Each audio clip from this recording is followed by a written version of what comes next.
Bonjour tout le monde, ici Céline Galipeau pour le téléjournal 22h. Et Patrice Roy pour le téléjournal 18h. Aujourd'hui, vous allez vivre une expérience toute particulière puisque vous allez produire votre propre téléjournal. Ce sera l'occasion pour vous de découvrir les métiers et les professions qui s'y rattachent, car un téléjournal, c'est bien sûr un travail d'équipe. Et vous allez voir, vous allez travailler beaucoup, vous allez assumer tous les rôles. Lecteur de nouvelles, journaliste, caméraman, machiniste, opérateur du télésouffleur, aiguilleur, technicien du son, régisseur et j'en passe. Alors, on vous souhaite bonne chance. Je suis certaine que vous allez tous relever ce défi avec brio. Bref, vous allez vivre une expérience qui, je l'espère, sera inoubliable. Alors, on vous laisse travailler. Amusez-vous bien, surtout. Et qui sait, peut-être qu'un jour, on travaillera tous ensemble. Merci beaucoup à vous deux. Bonsoir à tous. Ici Stéphane Lard, enseignant en technologie de l'information pour les plateaux de travail Larimage. Aujourd'hui, mes élèves et moi vivons une belle expérience, faire une émission de télévision. Je me trouve actuellement dans la régie du studio. On entend souvent parler d'eux, de ceux qui travaillent derrière la caméra. Les voilà donc tous.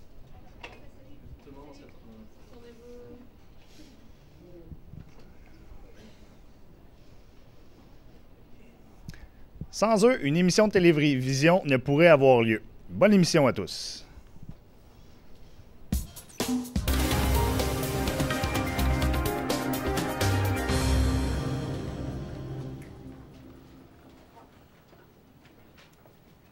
Bonsoir tout le monde, ici Laurent Viault.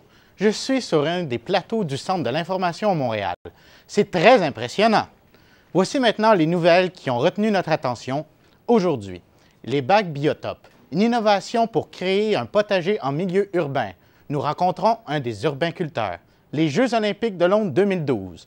Une grande visite guidée avec notre correspondant qui nous donne plus de détails sur les installations. Également, la voiture volante, une américaine, transport, ça va vite. Bonne émission.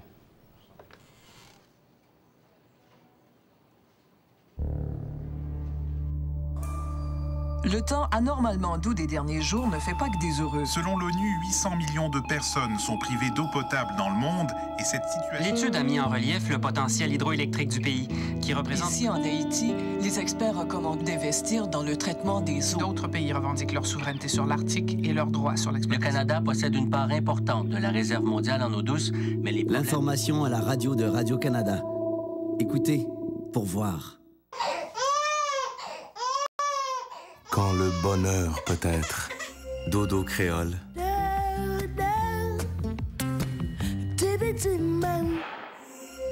Blues réparateur.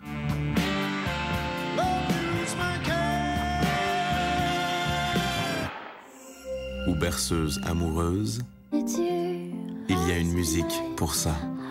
Espace.mu, le nouveau web musical de Radio-Canada.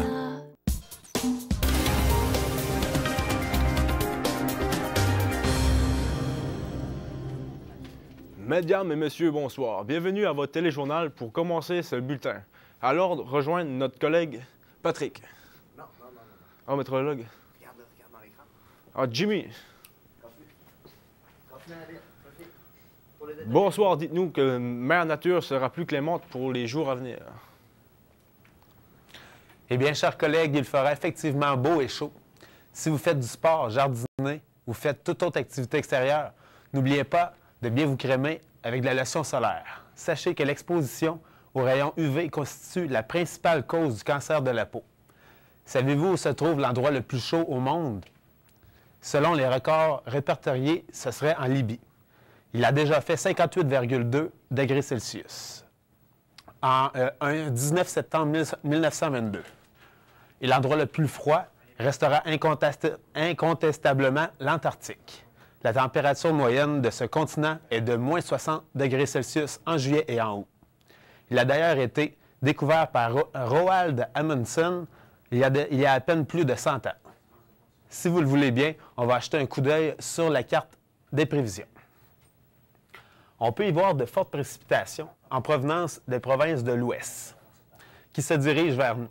Les régions les plus touchées sont le nord du Saguenay et du Saguenay-Lac-Saint-Jean et Manicouagan. Plus de 45 mm de pluie sont attendus pour la fin de semaine. Les parapluies sont à prévoir. Dans les régions du sud du Québec, l'Outaouais, les Laurentides et le Montérégie, il fera chaud et humide à certains endroits. Pour ce soir, le ciel sera couvert, mais pas de pluie à prévoir pour Montréal et les environs avec des températures assez confortables de 14 degrés Celsius. Alors voilà, nous souhaitons de passer une excellente soirée et à demain. Merci beaucoup pour ces précisions. Patrick, c'est à Michael. Merci beaucoup pour ces précisions.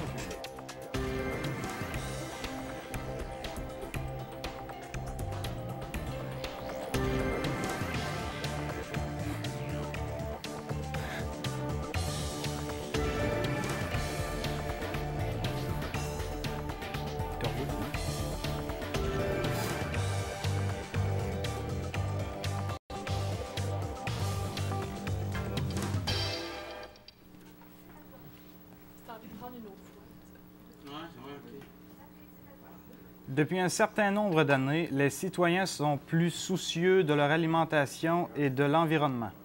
C'est tout le discours de l'achat local et de la souveraineté alimentaire. Et pourtant, entre les champs et l'assiette, nos aliments parcourant en moyenne 2400 km à Québec, un groupe de jeunes engagés a trouvé un moyen simple et peu coûteux de transformer ces milieux de kilomètres en quelques mètres. Ceux qui séparent le toit de leur maison de leur cuisine. Leur trouvaille, les bacs Biotop, cette innovation pourrait également être présentée comme une alternative intéressante au toit, au toit vert traditionnel.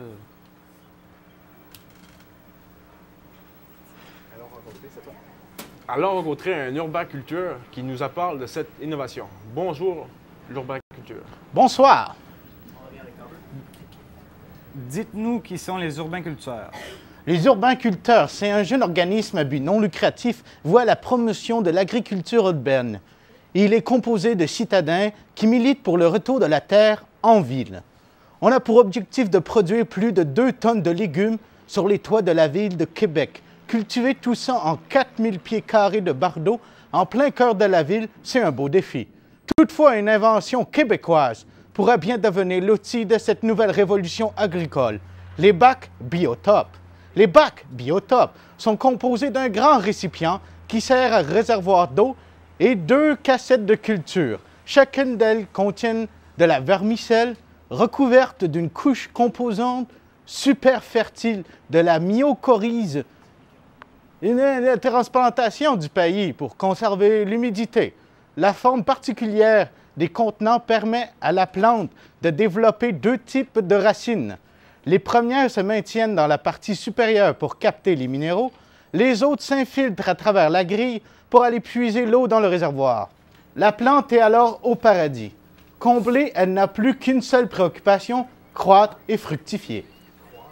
Merci beaucoup à notre invité pour les précisions. Avis aux intéressés, l'organisme tient une journée porte ouverte sur le toit de l'Aube-Rivière à chaque automne. Consultez Internet pour plus d'informations. On se transporte maintenant dans les coulisses d'une émission de radio, l'émission humoristique. À la semaine prochaine, à la radio de Radio-Canada, fait un retour sur l'actualité de la semaine. Nous vous emmenons à une séance d'enregistrement de cette émission conçue pour Philippe Lague. 3, 2, 1... Ici Philippe Lagu. À la semaine prochaine!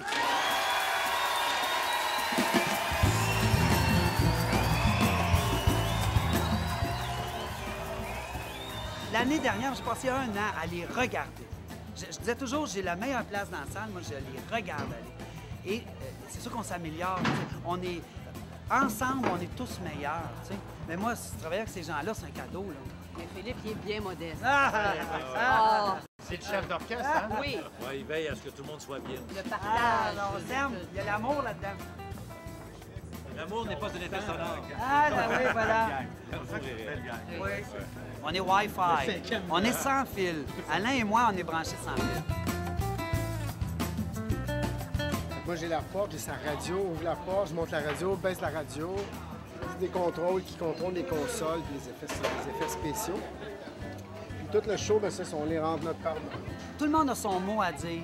Il n'y a pas vraiment de hiérarchie. Tu sais, quand on tranche, c'est parce que souvent, c'est une décision de groupe. Et c'est ça qu'on amène sur scène. Un skieur bulgare recherche un test d'urine propre. Avec des auteurs aussi qui sont très prolifiques et qui ont beaucoup d'humilité parce qu'ils écrivent beaucoup. Là, il y a un choix qui se fait des textes, puis les textes sont pas choisis. Non, OK. Mais personne sourcille là-dessus. Là, c'est comme une entente, c'est le partage. Ça fait partie, c'est pour le show, vraiment. Hein? Exact.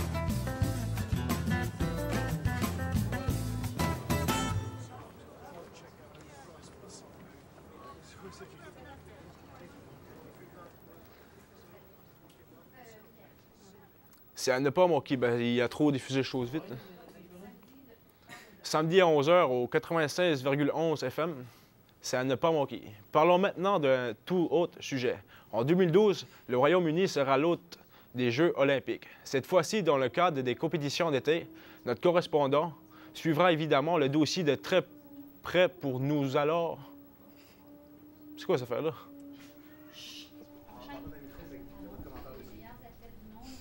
Alors que les meilleurs athlètes du monde rivaliseront.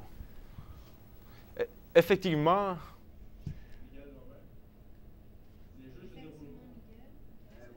les Jeux olympiques se dérouleront du 27 juillet au 12 août 2012. Il faut cependant mentionner que ce sera la troisième fois que la capitale britannique aura l'honneur d'accueillir les Jeux olympiques. Elle avait également été l'hôte de l'événement en 1908 et 1948. Le comité organisateur, très partagé, l'a finalement préféré à Paris. La ville lumière était pourtant grande favorite pour l'obtention des Jeux. l'on a donc la tâche colossale d'organiser ces Olympiades.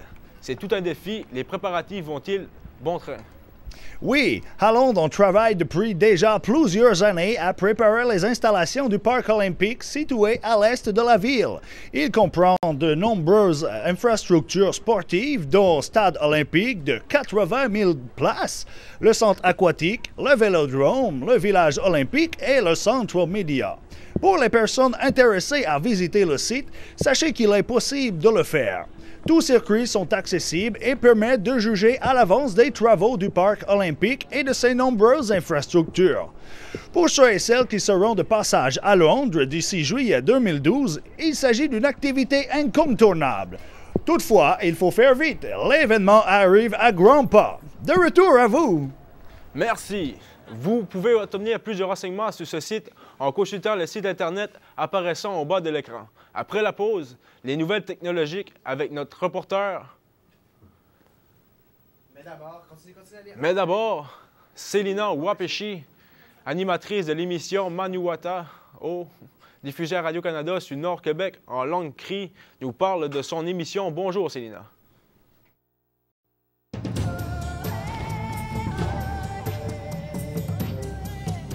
Dwadziem nam South CBC.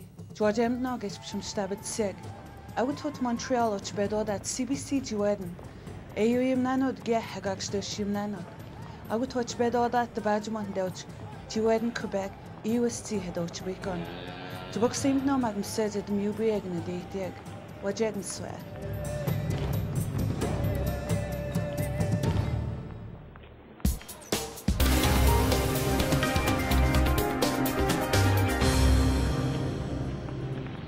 Essayer de comprendre le monde n'est pas toujours facile. Pourquoi? Comment? Qu'est-ce qui vous touche? Quelle est votre réalité? Qu'est-ce qui vous préoccupe? L'environnement que vous allez laisser à vos enfants? Les crises politiques, humanitaires qui secouent notre planète? Jour après jour, j'analyse l'actualité d'ici et d'ailleurs afin de vous offrir un regard différent sur la nouvelle. Le téléjournal 22h, ouvert sur le monde, à Radio-Canada. Alors qu'un vaisseau spatial quitte la base lunaire Alpha, Simon Templar traque un voleur à 2 pas du manoir de Laure Sinclair. Aux dernières nouvelles, numéro 6 tente toujours de s'échapper. Je ne suis pas un numéro. Transportez-vous dans l'univers des séries vintage de notre nouvelle section Collection.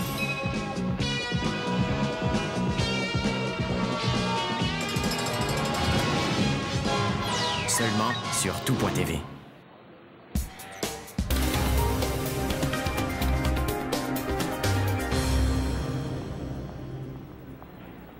La télévision 3D, le iPhone et les tablettes numériques sont des exemples démontrant l'évolution rapide, voire affolante de la technologie. Pensez qu'en quelques mois à peine, un ordinateur est facilement dépassé par une nouvelle génération. On joint à ce sujet notre reporter aux nouvelles technologiques. Bonsoir, reporter. Chers collègues. Bonsoir, Patrick. En effet, la technologie évolue rapidement. Il y a quelques années, les écrans cathodiques étaient le summum de l'image et les lecteurs ZIP, le miracle pour la sauvegarde de données. De plus, les téléphones portables sont devenus, en quelque sorte, le nec plus ultra de la communication. Internet a également révolutionné la vie de tous les jours. Les câblos-distributeurs ont compris et offrent maintenant une foule d'applications pour les téléphones intelligents et tablettes numériques. Radio-Canada propose d'ailleurs de revoir un nombre considérable d'émissions sur les sites tout.tv. Pour concurrencer chacune de ces nouvelles, la technologie, semaine après semaine, de nouveaux produits sont commercialisés. Okay. Et comme à chaque semaine, vous vous entretenez avec un expert en technologie. Il nous présente un compte-rendu des nouveautés sur le marché. Oui, je suis avec Laurent, notre expert. Bonsoir, Laurent. De quoi nous entretenez-vous ce soir? Bonsoir, Yannick. Ce soir, je vous parle de plusieurs choses. Je commence par les applications pour iPad et iPhone qui sont les plus populaires auprès des consommateurs. Il y a d'abord l'application Print Magic. Elle vous permet d'envoyer à votre imprimante, via une connexion sans fil, des textes et des photos de votre appareil. Elle est facile à configurer, à utiliser. Une autre application assez populaire est celle de RDI, le réseau de l'information de Radio-Canada. Elle vous permet de voir les manchettes, les sports et la météo. De plus, pour un abonnement de 2,99 par mois, vous pouvez regarder RDI en direct, peu importe où vous vous trouvez. L'application tout.tv est aussi disponible pour les appareils intelligents. Vous pourrez, grâce à elle, regarder les émissions telles que Animaux, Les Chefs, 109, L'épicerie et plusieurs dizaines d'autres. L'équipe de Radio-Canada travaille actuellement sur cette application pour la rendre plus accessible sur l'Apple TV. En ce qui concerne la télévision 3D, je vous conseille d'attendre avant de vous en procurer une. En ce moment, les fabricants se livrent une bataille sans merci en ce qui concerne le 3D. De plus, les contenus sont encore timides, comme ce fut le cas pour les modèles entièrement HD à leur arrivée sur le marché. La semaine prochaine, je vous parle de la télévision connectée. C'est à suivre. Merci beaucoup, Laurent. Vous nous éclairez une fois de plus sur toutes ces nouveautés. On se revoit la semaine prochaine. De retour à vous, lecteur Patrick. Merci, chers collègues. C'est aussi toujours instructif de s'entretenir avec vous.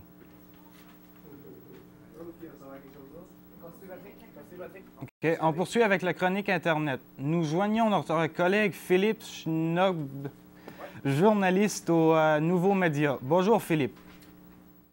Bien oui, évidemment, on a développé toutes sortes de choses qu'on peut regarder maintenant sur des iPads, on peut regarder ça sur des iPhones, sur des appareils BlackBerry ou quel que soit l'appareil. La chose qui est le plus populaire, vous le connaissez sûrement, c'est tout.tv. Ça vous permet d'écouter la télévision dans votre bain, sur la terrasse ou en train de prendre un jus. C'est très, très, très efficace. Vous pouvez voir toutes sortes de choses là-dessus. Et l'autre chose que moi, personnellement, je trouve très intéressante, surtout quand je suis ailleurs, à l'extérieur de la ville, c'est l'application qui nous permet d'écouter la radio. Alors, vous avez la première chaîne, Espace Musique, bande à part, Radio-Canada International, et vous pouvez choisir la chaîne que vous voulez écouter. Alors, si vous êtes en vacances à Québec, vous pouvez continuer à écouter la radio de Montréal. Si vous êtes à Montréal, vous pouvez écouter la radio de Vancouver. En tout cas, vous voyez le principe. Tout ça est accessible via les divers téléphones intelligents.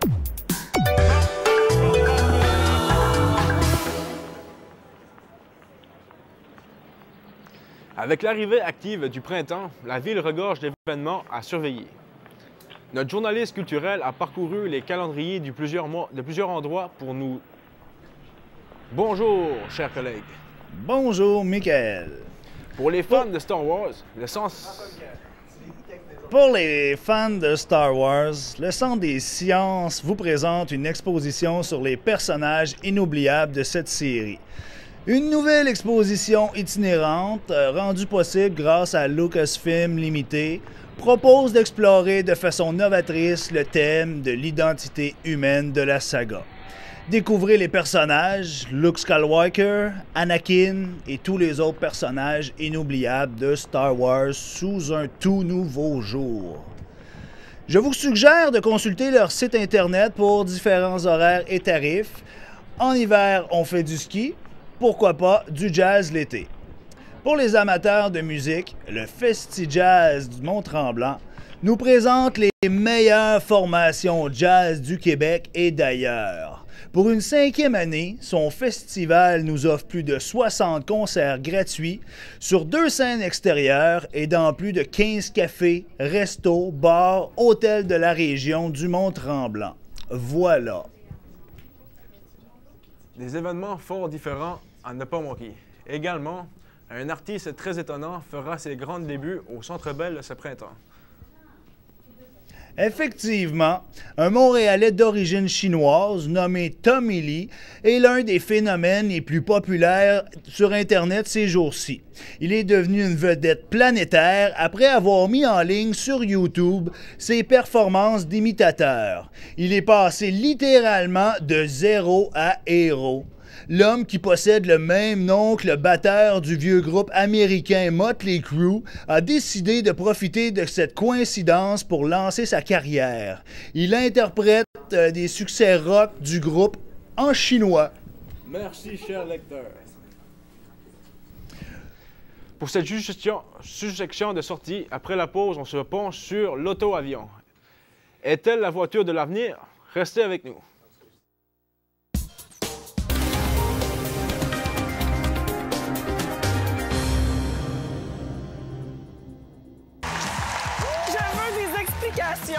Mitsu. Oh, quelle chance suis-je? Mireille Desglains. À moitié mort. Vaut mieux oublier. Et Michel Louvain. En quelle discipline vous aviez gagné votre médaille d'or? Les enfants de la télé, mercredi 20h. Radio-Canada. Tous les sujets qui touchent votre santé, les docteurs répondent à vos questions. De votre maison jusque dans la salle d'opération, aucun sujet ne les effraie. 4 docteurs, un seul rendez-vous. Les docteurs, en semaine 16h. À Radio-Canada.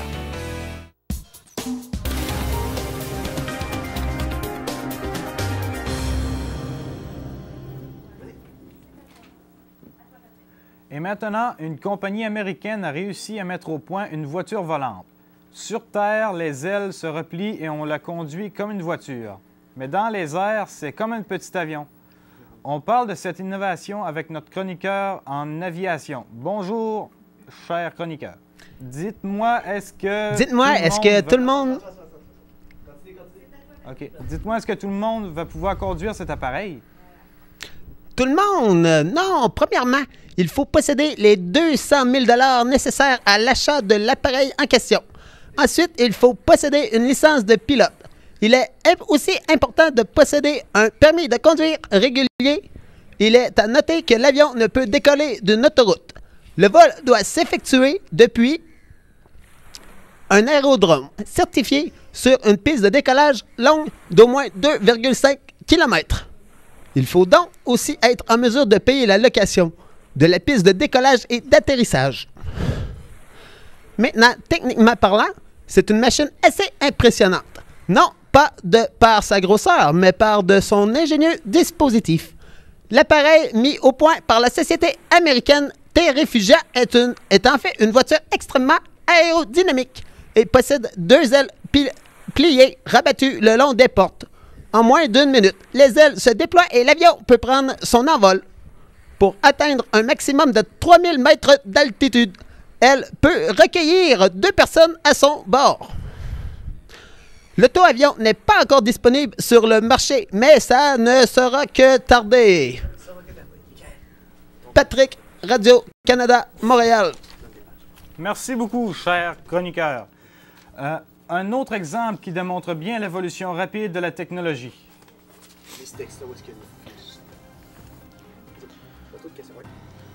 Pour toute question et information supplémentaire,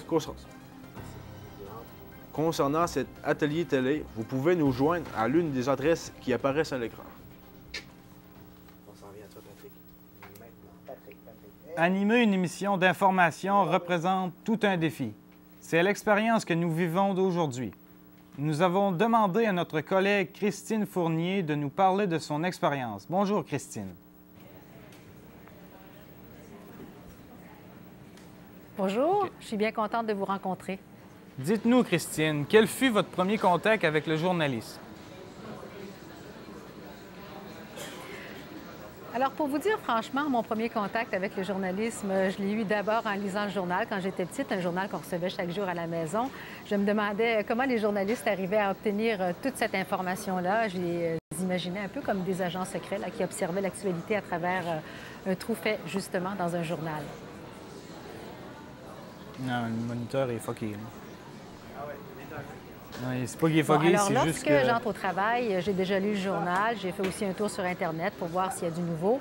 Avec mes collègues au bureau, on décide de quelles seraient nos cibles pour la journée, à savoir les sujets là, qui seraient intéressants. Disons les 3 plus grosses nouvelles là, qui risquent d'évoluer dans les heures suivantes. C'est correct, on se demande qui seraient les meilleures personnes pour nous donner des entrevues, commenter l'actualité. Par la suite, je m'en vais au maquillage et puis je reviens, je lis les nouvelles là, qui ont été préparées pour moi avant de vous les présenter à vous.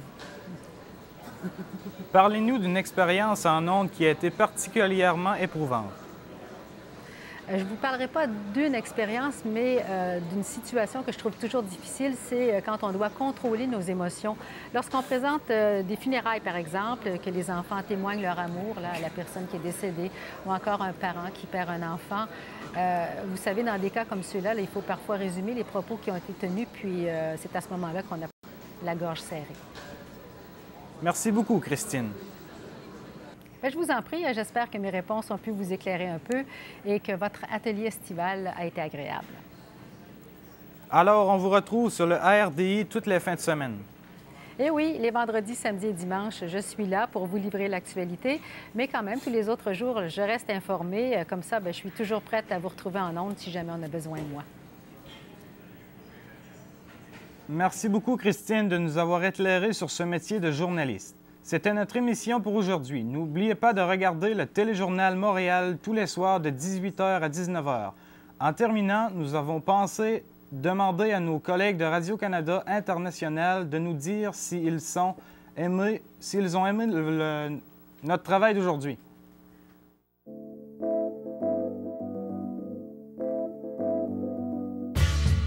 Bonjour, ici Raymond Desmarteaux des services français de Radio-Canada International. Vous avez fait de l'excellent travail.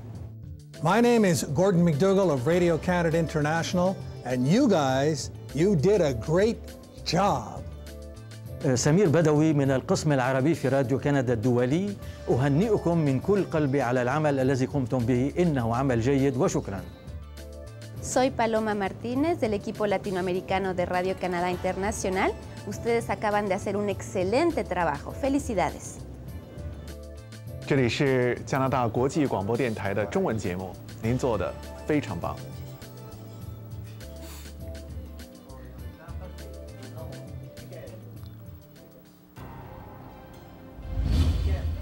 Merci à toute l'équipe de Radio-Canada International. Et en terminant, on vous laisse avec Whipper. Et oui, c'est bien une perruche. Les vétérinaires ne peuvent expliquer pourquoi son plumage est si bouclé. Ils l'ont qualifié de mutante. C'était Patrick Jean. Et Michael Lambert-Dupuis. À demain, tout le monde. Salut,